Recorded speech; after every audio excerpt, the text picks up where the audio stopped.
General Secretary diverted a very substantial tranche of our much-needed funds towards what he called the Ergen House project, which was to protect the majorities of a number of MPs, all of whom had one thing in common, being undermining and critical of my leadership of the party, and would be part of a leadership challenge straight after the 2017 election, had the result been very much different to what it was. And I find that utterly appalling. You've also said each day I try and think of ways to undermine Jeremy Corbyn. I did say that, yes. Well, that was a mistake, wasn't it? Well, no, I wasn't alone amongst people who found his performance disappointing. If he'd had your backing, he might have done a lot better. Well, he might have done. We achieved 41% in that election. We could and should have achieved more had the party been united in at least accepting that the leadership had a case to put to the people of this country.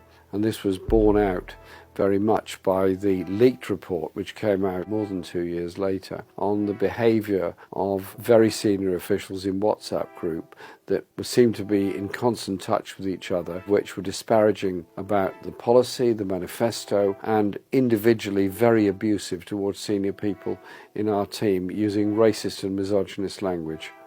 Despicable. It's not about me.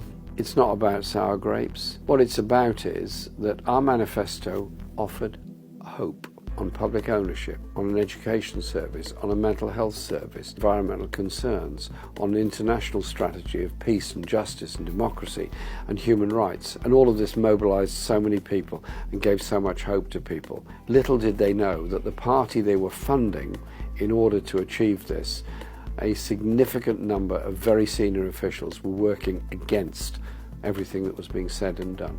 It's never happened before in Labour election campaigns. I've been in the party under many leaders. When I first became a party member, Harold Wilson was the leader of the Labour Party. I've been there through all of that. I've often disagreed with party policy. I've disagreed with the direction the party's taken. I've disagreed with the politics of individual leaders. But I've never sought to go out and defeat Labour in an election.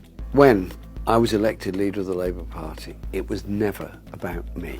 It was about a popular demand for anti-austerity policies following the disastrous financial crisis of 2008.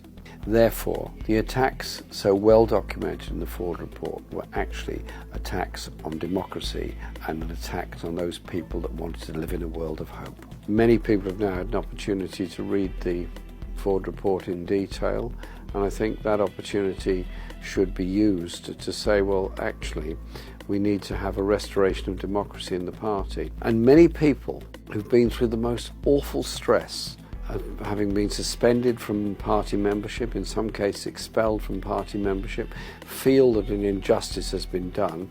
I think these injustices have to be righted. Wrongs must be righted.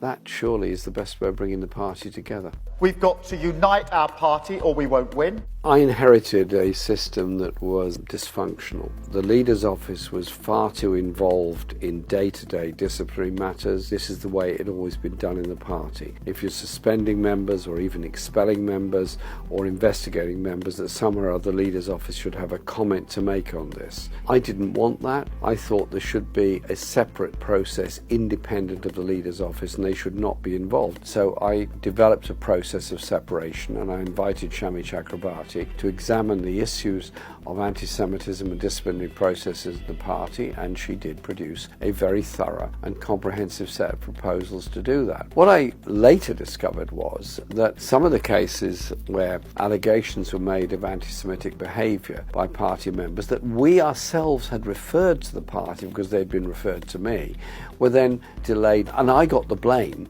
for them not being handled correctly, which I find more than discomforting and disconcerting. We were honest in our determination to root out anti-Semitism, but I was also very clear about the number of cases and number of complaints there had been.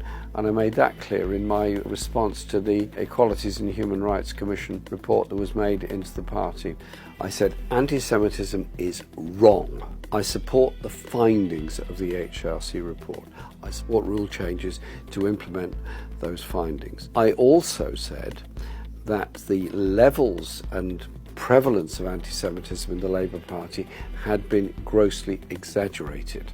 the number of people accused of anti-Semitism was actually quite small. My membership was briefly suspended the day that I made that statement. I appealed against it with a very strong statement and a huge body of evidence to explain that this was completely wrong, and I was unanimously reinstated by an NEC panel. And then I got word that the whip would not be restored until I took back everything I'd said. And this has gone on ever since. The Ford report, in my view, completely vindicates the position that I took. The fight against racism will be won by a party united to defeat racism in its entirety in all aspects of our society. That is what I've spent my life doing. That is what I'll spend the rest of my life doing.